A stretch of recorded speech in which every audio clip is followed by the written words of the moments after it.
বিভিন্ন অজুহাত দেখিয়ে জামায়াতে দেশকে অস্থিতিশীলতার দিকে নিয়ে যাচ্ছে বলে মন্তব্য করেছেন বিএনপির মহাসচিব মির্জা ফখরুল ইসলাম আলমগীর। বলেছেন, মুক্তিযুদ্ধের চেতনা ভুলিয়ে দিতে একটি মহল গভীর ষড়যন্ত্র করছে। ঠাকুরগাঁয়ে একাধিক সমাবেশে তিনি বলেন, নির্বাচন পিছিয়ে দেয়া মানে দেশের সর্বনাশে ডেকে আনা। ঠাকুরগাঁও প্রতিনিধি SM জসিমউদ্দিনের তথ্য ভিডিওতে desk report. Colour expert, George sap এবং মাইল্ড অন হ্যান্ডস টেকনোলজি সমৃদ্ধ অরিক্স ক্রিস্টাল ওয়াশ আপনার লন্ড্রি এক্সপার্ট। নির্বাচন সামনে রেখে নিজ সংসদীয় এলাকায় জনসংযোগ করছেন বিএনপির মহাসচিব মির্জা ফখরুল ইসলাম আলমগীর। সন্ধ্যায় ঠাকুরগাঁও রুহিয়া উচ্চ বিদ্যালয় চত্বরে হয় মতবিনিময় সভা। দলের মহাসচিব বলেন, নির্বাচন বিমুখ দলগুলো ইচ্ছাকৃতভাবে অস্থির অবস্থা সৃষ্টি করছে।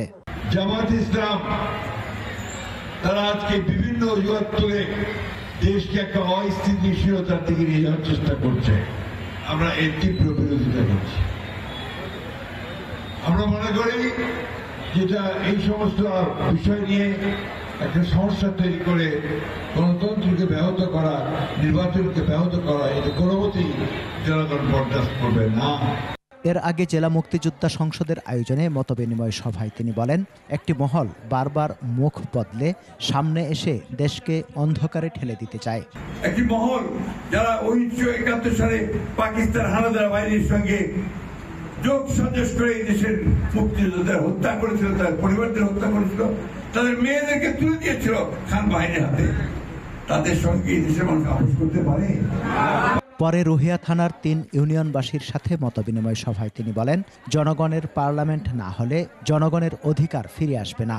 আমরা বলি, সবাই বলে এই দেশের মালিক জনগণ, তো জনগণ এই দেশের মালিক প্রমাণ করে নেয়। প্রমাণ হবে ভোট দিয়ে যদি আমার প্রতিনিধি নির্বাচিত করতে পারি, তাহলে সেটা আমাদের অধিকার প্রতিষ্ঠা করা। রাতে ঠাকুরগাঁও প্রেস ক্লাবে জেলার গণমাধ্যম কর্মীদের সাথেও মতবিনিময় করেন মির্জা ফখরুল ইসলাম আলমগীর।